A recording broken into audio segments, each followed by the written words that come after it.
kalau musim-musim hujan, kadang-kadang pelajar yang duduk di tempat itu terpaksa pindah alih ke tempat lain supaya tidak kena hujan.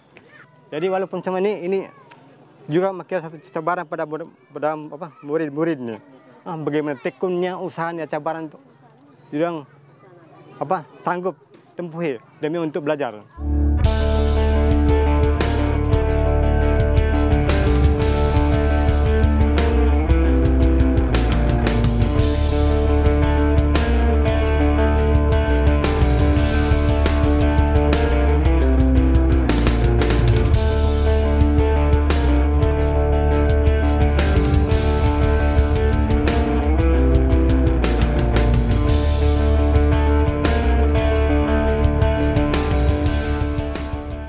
Mereka merasa bimbang bahawa tidak ada lagi anak-anak yang mereka dengar membaca Quran di rumah ataupun di majlis-majlis tertentu.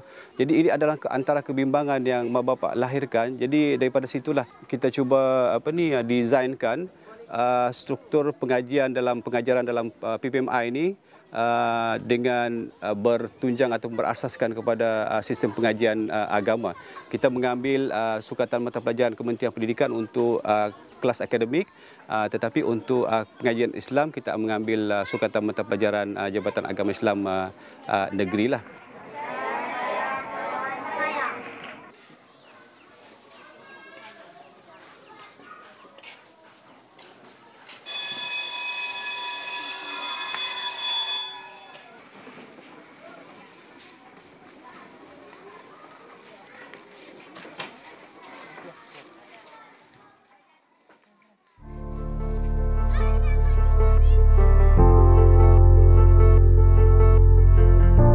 Lahad Datu terletak di timur Sabah, mempunyai populasi penduduk hampir 300,000 orang.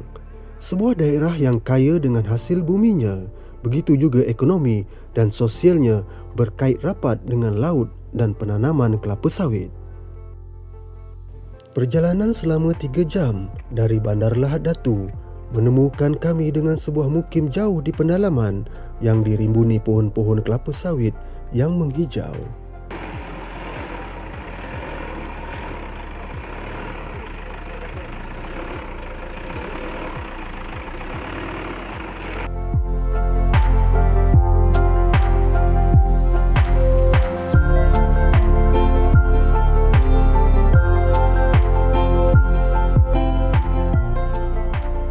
Mukim Tambisan, Lahad Datu. Disinilah terletaknya salah satu pusat pembangunan minda insan, sebuah pusat pendidikan unik yang dibangunkan atas usaha badan bukan kerajaan, orang perseorangan dan penduduk setempat.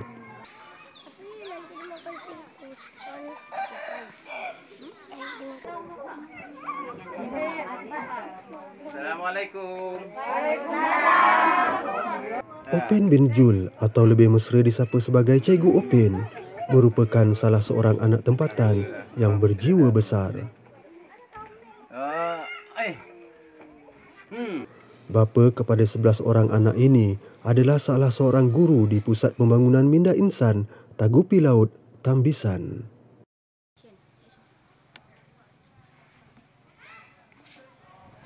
Kelas bangun. Assalamualaikum Cikgu.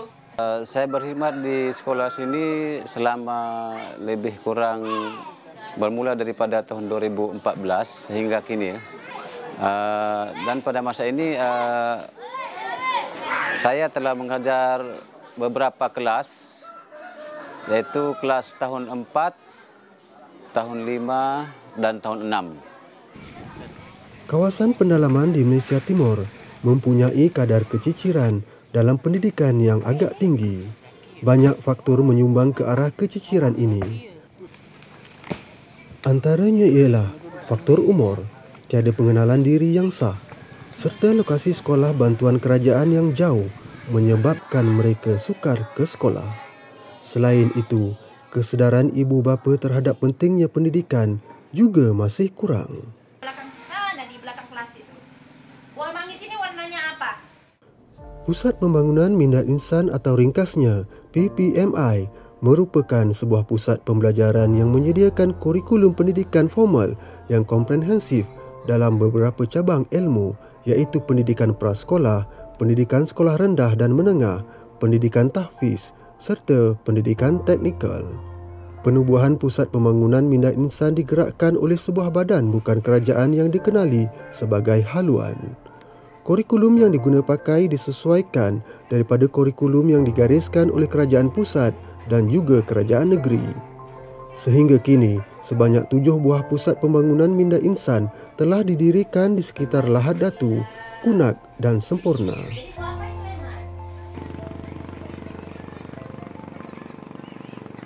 Ia bermula daripada pusat pembangunan minda insan pertama yang didirikan di Kampung Kabok, Kunak pada tahun 2011.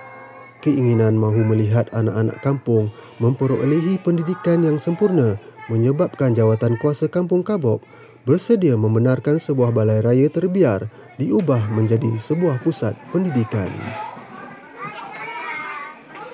Tercetusnya idea penubuhan PPMI di Sabah ini adalah kita menangani masalah pelajar-pelajar ataupun kanak-kanak yang tercicir pelajaran yang berada di kawasan Pekan Kunak ini. Pendek kata dipanggil kanak-kanak gelandangan. Pusat pembangunan minda insan yang lain terdapat di Kampung Mabul, Semporna, Kampung Tagupi Laut, Lahad Datu, Kampung Hidayat, Semporna, Kampung Paman Hutan, Lahad Datu, Kampung Tanduan, Semporna dan Kampung Simuning, Lahad Datu.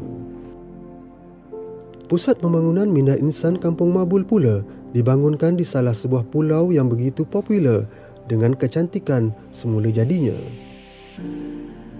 Dikelilingi persekitaran yang begitu menakjubkan, keunikan sosial budaya masyarakatnya juga amat mencuri perhatian.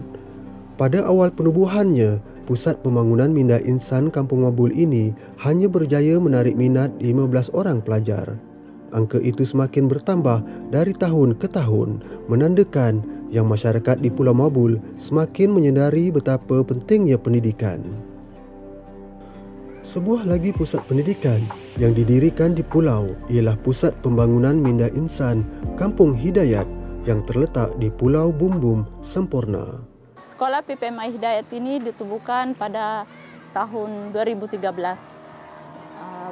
Sekolah ini ditubuhkan sebab kebanyakan kanak-kanak di sini tidak mendapat pendidikan, tercicir daripada arus pendidikan.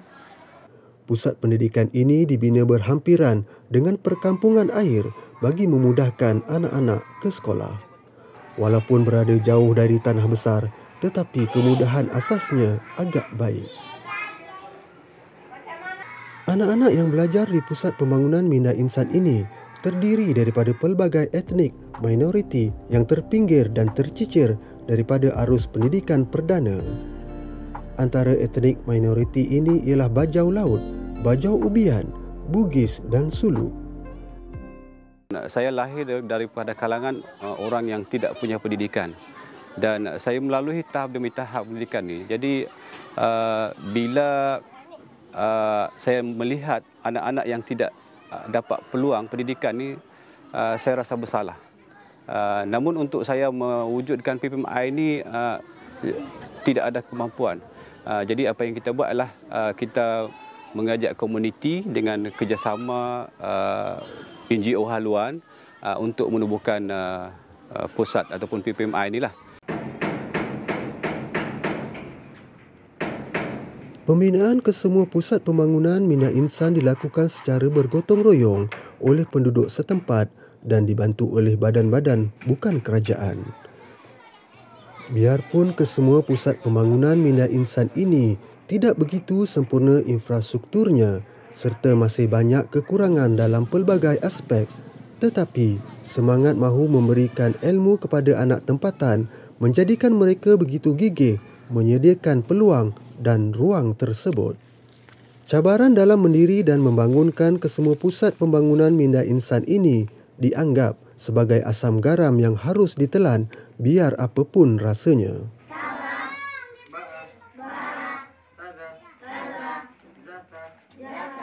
Kita menubuhkan PPMI ini, kita cuba menunjukkan kepada komuniti, khususnya kepada para ibu bapa, bahawa untuk mendapat pendidikan ataupun untuk memberikan pendidikan kepada anak-anak ini, kita tidak perlu ada ataupun tidak semestinya ada satu kemudahan yang lengkap ataupun bangunan yang serba canggih.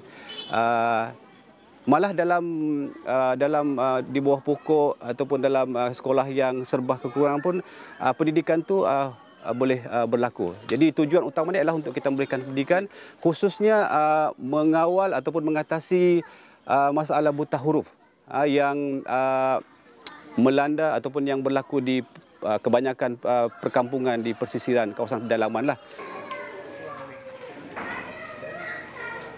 Pusat Pembangunan Minda Insan menawarkan pendidikan percuma kepada sesiapa sahaja tanpa mengira umur, asal dan keturunan. Mereka yang tiada pengenalan diri juga sangat dialu-alukan. Malahan ada di antara pelajar-pelajar di sini mencecah seusia 30 tahun. Sekurang-kurangnya dengan penubuhan Pusat Pembangunan Minda Insan, anak-anak ini mampu menguasai perkara asas dalam proses pembelajaran, iaitu membaca, menulis dan mengira. Biarpun matlamat penubuhan Pusat Pembangunan Minda Insan ini menjangkaui aspek itu. Kalau dulu anak saya ni tak tahulah, macam saya cakap tadi, tak tahu baca ABC, tak tahu kenal huruf, boleh baca. Setelah mereka sekolah di sini, alhamdulillah perkembangan tu dah ada nampak sangat. Mereka dah tahu baca membaca, dah tahu baca Al-Quran dengan jelas. Mereka ni lebih pandai lagi dari saya. Pada awal penubuhan pusat-pusat pembangunan Minda Insan ini, kemudahannya sangatlah asas. Asalkan anak-anak mereka berpeluang untuk mendapatkan pelajaran sahaja. Namun dari semasa ke semasa, setiap pusat ini ditambah baik bergantung kepada peruntukan yang ada serta sumbangan dana daripada pihak luar. Kita dapat rasai bahawa perlunya ada kesinambungan selepas mereka selesai ataupun tamat daripada sini. Jadi apa yang kita buat ialah, yang pertama kita cuba bekerjasama ataupun bekerjasama dengan pihak PPD untuk menyerapkan anak-anak ini ke sekolah aliran perdana. Mendapat pendidikan tertinggi hanya setakat sijil pelajaran Malaysia bukan halangan untuk Cikgu Opin mencurahkan baktinya mengajar anak-anak di Pusat Pembangunan Minda Insan. Kesusahan keluarga menyebabkan Cikgu Opin tidak dapat menyambung pengajian ke peringkat yang lebih tinggi. Setelah tamat sijil pelajaran Malaysia, Cikgu Opin melakukan pelbagai pekerjaan untuk menyara keluarga. Hinggalah pada tahun 2014, beliau ditawarkan jawatan guru di Pusat Pembangunan Minda Insan, Kampung Tagupi Laut, Tambisan.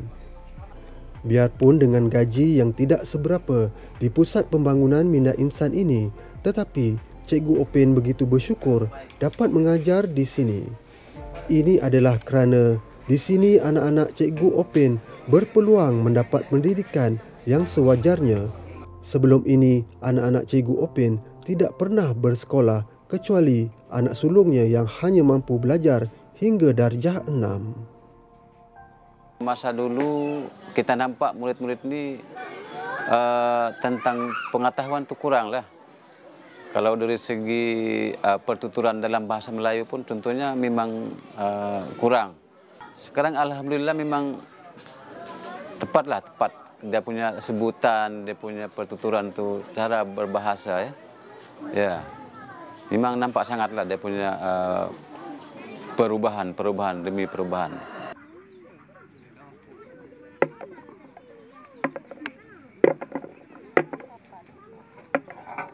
Seusai waktu persekolahan, Cikgu Bahasa Malaysia dan Sains ini biasanya mengambil upah di ladang kelapa sawit berdekatan, membantu isteri beliau yang juga bekerja di ladang kelapa sawit tersebut. Harapan saya moga-moga mereka akan dapat ilmu pengetahuan yang lebih dan akan dapat melanjutkan pelajaran ke pusat yang lebih tinggi lagi, ke pusat institusi yang lebih tinggi, dan juga mungkin ada tawaran dari luar lah kan. Dan juga untuk PPMI ini saya berharap sangatlah ada orang-orang yang tertentu atau NGO atau pihak-pihak kerajaan kementerian yang dapat untuk membantu untuk memantapkan lagi ya sesi pembelajaran dan pengajaran yang terdapat di Pusat Pembangunan Minda Insan ini. Itu buah apa? Boleh? Boleh tak? Boleh. Ya, Rizlan. Buah apa Rizlan suka? Biarpun terdapat pusat pembangunan Minda Insan yang infrastrukturnya agak daif, namun ada juga yang sudah agak sempurna seperti di Kampung Kabok, Kunak dan Kampung Hidayat di Semporna.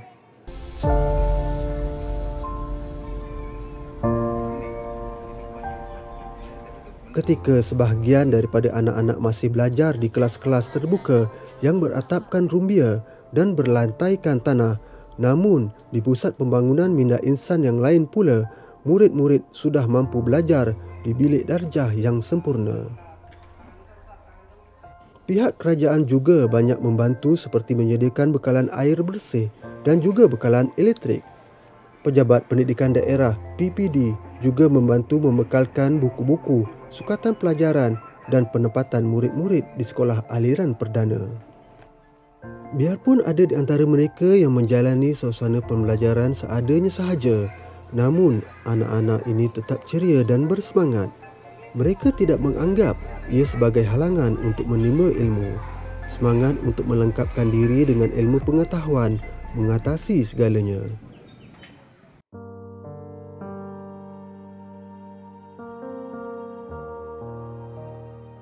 Ada di antara anak-anak ini tinggal agak jauh. Berjalan kaki selama 1 jam ke sekolah adalah perkara biasa bagi mereka. Pelbagai halangan terpaksa ditempuhi mereka sepanjang perjalanan pergi dan balik.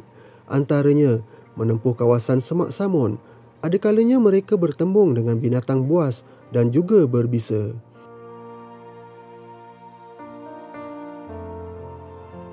Ada juga yang terpaksa berulang-alik menaiki sampan ataupun bot untuk ke pusat pembangunan Minda Insan ini.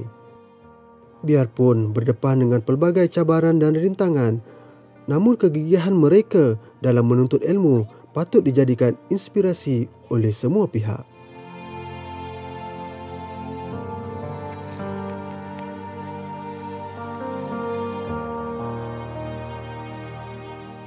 Terdapat sebahagian daripada anak-anak ini terpaksa tinggal di asrama desa yang disediakan.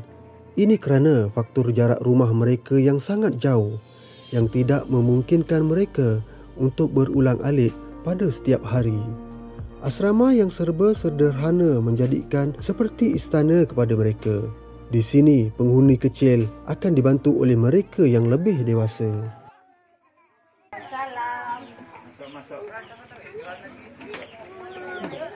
Lalu sini.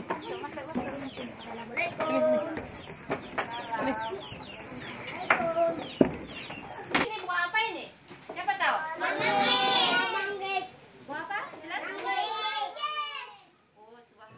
Guru-guru dan barisan pentadbiran di sini juga adalah anak-anak tempatan. Malahan ada di antara mereka sebenarnya pernah menimba ilmu di Pusat Pembangunan Minda Insan ini. Antaranya anak Cikgu Opin sendiri. Mereka kembali menabur bakti di sini setelah tamat belajar. Saya merupakan bekas pelajar di PPMI Tambisan. Pada masa itu, keadaan sekolah masih beratap nipa, tak ada dinding, berlantaikan pasir. Kemudian sekolah tadika itu belum ada lagi. Semasa saya belajar, dalam keadaan yang kekurangan guru. Walaupun kekurangan guru, semangat saya untuk belajar tidak pernah. Saya masih tetap bersemangat untuk belajar.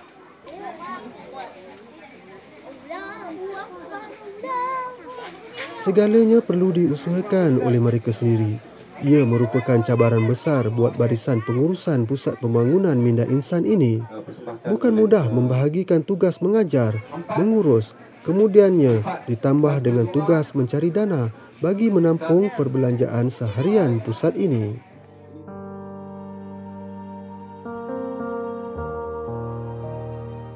Alah bisa, tegal biasa.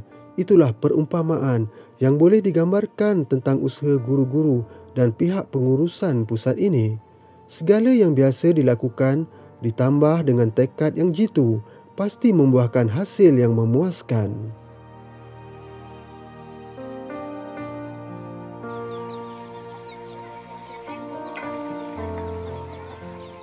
Pihak pentadbiran Pusat Pembangunan Minda Insan menjalinkan hubungan baik bersama penduduk setempat. Jadi, tidak hairanlah penduduk setempat sudi membantu dan menggembling tenaga demi kemajuan pusat-pusat pembangunan Minda Insan ini.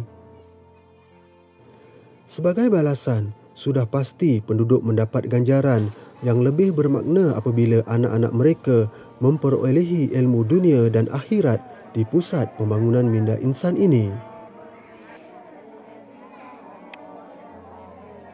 Yang lebih menarik, ada sebahagian daripada tanah tapak Pusat Pembangunan Minda Insan ini didermakan oleh orang perseorangan. Begitulah besarnya harapan mereka untuk melihat anak tempatan dibekalkan dengan ilmu pengetahuan yang sewajarnya. Di samping itu kami amat berharaplah pada siapa-siapa yang sudi menyumbangkan bantuan. Karena sekarang ini seperti yang kita nampak, amat kekuranganlah dari segi kemudahan asas, pembelajaran anak-anak, buku-buku dan sebagainya. Jadi kami sangat-sangat berharaplah agar ada pemimpin ataupun siapa-siapa yang sudi menyumbangkan bantuan terhadap kami di kampung yang sangat-sangat terpencil ini. Orang luar mungkin menganggap ini semua sebagai suatu kekurangan. Tetapi jauh di sudut hati anak-anak ini, mereka langsung tidak menganggapnya sebegitu. Kerana mereka tidak pernah sekalipun merasa yang lebih baik daripada yang ada sekarang ini. Mereka sentiasa ceria dan bersemangat menimba ilmu pengetahuan di sini. Apa yang kita lihat, jika mereka ini tak diberi bantuan dan tidak diberi pendidikan secukupnya untuk memahami kehidupan itu sendiri untuk kehadapan, memang mereka ini jauh ketinggalan ke belakang. Selain Tadika Minda Insan dan Sekolah Agama Rakyat Minda Insan, Pusat Pembangunan Minda Insan juga mengendalikan Tahfiz Minda Insan dan Pusat Latihan Kemahiran Minda Insan. Dalam keempat-empat program yang diwujudkan ini, kesemuanya mengambil pendekatan Islamik. Ini bermakna anak-anak diajar lebih mendekati Allah biarpun dalam mencari ilmu duniawi. Kurikulum yang diguna pakai oleh Tahfiz Minda Insan adalah kurikulum modul hafazan Al-Quran Jabatan Kemajuan Islam Malaysia. Di sini, anak-anak berumur 7 hingga 12 tahun dididik untuk menghafaz Al-Quran.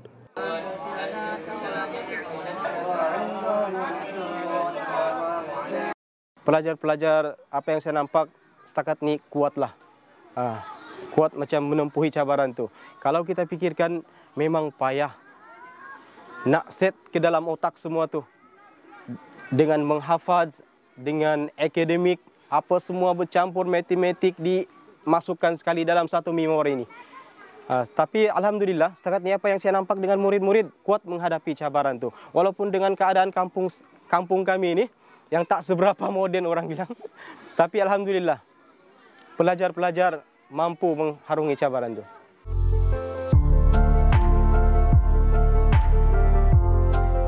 Manakala di Pusat Pembangunan Minda Insan Kampung Paman Hutan Lahad Datu pula disediakan kelas untuk orang dewasa. Kelas membaca dan kraft tangan diberikan secara percuma untuk kaum ibu dan bapa yang berminat menambahkan kemahiran hidup. Sekolah ini ditubuhkan pada 21 Januari tahun 2013 di bawah pembangunan KKLW dan juga Gabungan Haluan Malaysia. Kelas dewasa ini dia seperti Tadika, cuma keutamaan lebih kepada kraft tangan untuk ibu-ibu dan bapa-bapa. Kampung Paman Hutan merupakan sebuah perkampungan kecil yang terletak di pesisir pantai, tidak jauh dari Tambisan.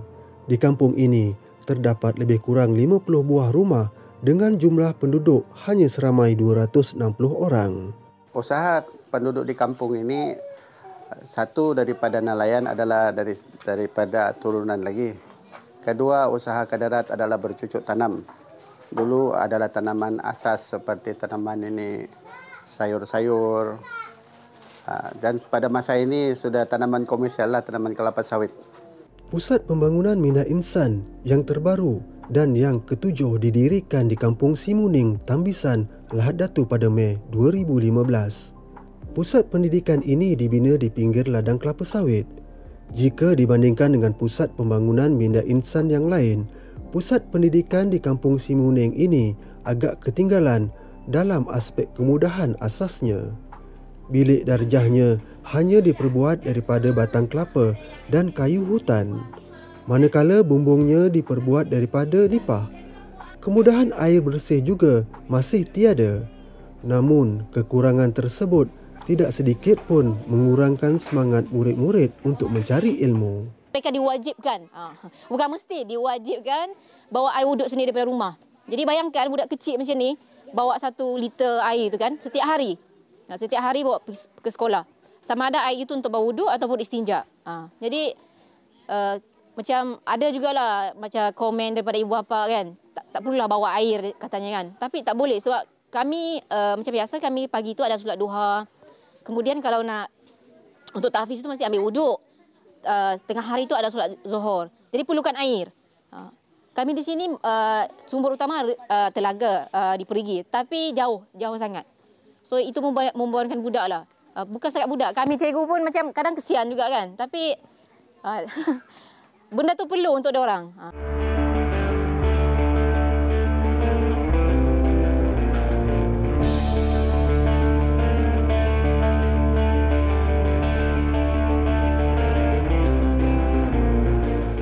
Dianggarkan perbelanjaan tahunan yang diperlukan oleh ketujuh pusat pembangunan Minda Insan ini melebihi RM1 juta.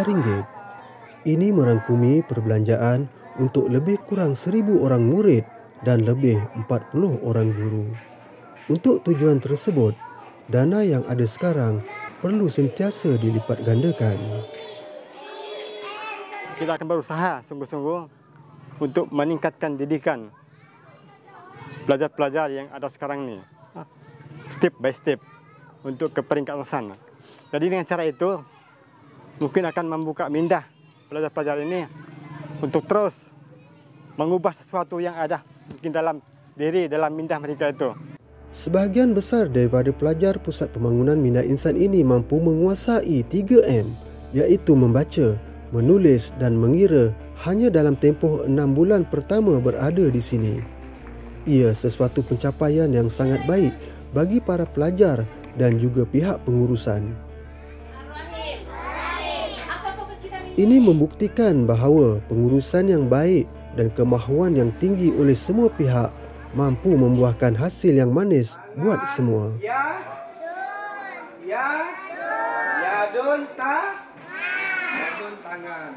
Pusat Pembangunan Minda Insan ini sentiasa mengalu-alukan pelbagai bentuk sumbangan daripada pelbagai pihak bagi menampung kos operasi harian mereka serta usaha membangun dan mengembangkan lagi operasi mereka. Kita sedia maklum, kita perlu memerlukan dana untuk membina sesebuah sekolah. Jadi dari segi dana, dari segi mengumpul pelajar-pelajar ni, kita juga mempunyai cabaran kerana kita turun padang, masuk ke kampung-kampung, perkampungan mereka dan mendaftarkan mereka. Alhamdulillah hasil kerjasama mereka juga, maka dapatlah kita menubuhkan kelas sehingga hari ini. Pendidikan yang lebih baik merupakan penyelesaian kepada segala masalah yang membelenggu etnik minoriti yang terpinggir dan tercicir ini. Ini jugalah hasrat kerajaan Malaysia, iaitu mencapai kadar buta huruf sifar di seluruh negara.